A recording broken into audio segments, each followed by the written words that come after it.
একদিন তাকে জিজ্ঞেস করেছিলাম আমার পরিবার সদস্যর সাথে কেমন ব্যবহার করবে। উত্তরে যখন সে বলল, আমি যখন আপনার স্ত্রী হয়ে আপনার বাসায় যাব, তখন আপনার পরিবার মানেই তো আমার পরিবার, তাই না? সুতরাং আমার পরিবার নিয়ে আপনাকে ভাবতে হবে না। এই উত্তরে আমি রীতিমতো অবাক। এত সুন্দর করে উত্তর আমার মনে হয় না আর কোনো মেয়ে দিতে পারবে। সেদিন মনে হয়েছিল আমি অমূল্য রতন পেয়ে গেছি। একদিন সে আমাকে কপি করতে থাকলো। আমি যেটাই বলি সেও সেটাই বলতে লাগলো, মানে যাই বলি সেও সেটাই কপি করতে লাগলো। তারপর আমি বললাম, এই তোকে থাপ্পড় দিব। সেও কিন্তু আমাকে এটাই বলে ফেললো। বলার সাথে সাথে সরি সরি বলল, কারণ সে আমাকে কখনোই তুই তাকারি করে না বা ছোট করে অসম্মান করে কথা বলতো না। ওই দিন আমি ভেবে নিয়েছিলাম আমি আমার মনের মতো একটা মেয়ে পেয়ে গেছি।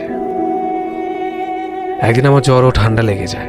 তখন ওর সাথে কথা বলার সময় কাশি দিয়েছিলাম। তখন সে একটা কথা বলেছিল, আহারে ইস, এই কথাটা যখন বলেছে আমার চোখ দিয়ে সাথে সাথে পানি বের হয়ে গেছে। তার ওই কথাটা যখন বলছিল কেমন জানে একটা অন্যরকম ফিল কাজ করছিল কথাটা নিয়ে আমার মধ্যে। ওই দিন ভেবেছিলাম আমার কিছু হলে আর কেউ পৃথিবীতে কষ্ট পাক আর না পাক, সে ঠিকই কষ্ট পাবে। আমাকে সাহায্য করতে না পারলেও আফসোস করবে আমাকে সাহায্য করতে না পারার কারণে। লাস্ট যেদিন ও আমার সাথে কথা বলছিল, ওই দিন কোনো একটা বিষয় নিয়ে আমার মধ্যে সন্দেহ হয়েছিল যে আমাদের রিলেশনটা থাকবে কিনা বা সে আমাকে তার ভবিষ্যৎ হিসেবে চায় কিনা।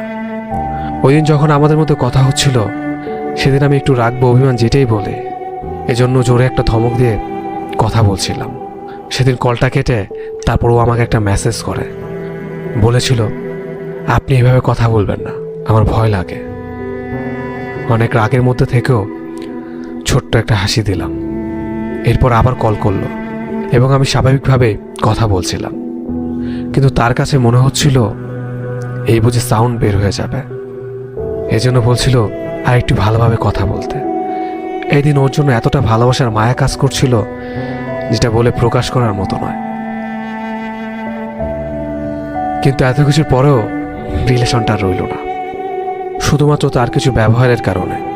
সে মাঝে মধ্যে এমন কিছু ব্যবহার করতো যে আমার মনে হতো সে রিলেশনটা রাখতে চাচ্ছে না। হয়তো আমার ধারণাটা ভুল ছিল, আবার হয়তো আমি ঠিক ছিলাম, নয়তো এতদিনে ঠিকই যোগাযোগ করার চেষ্টা করতো।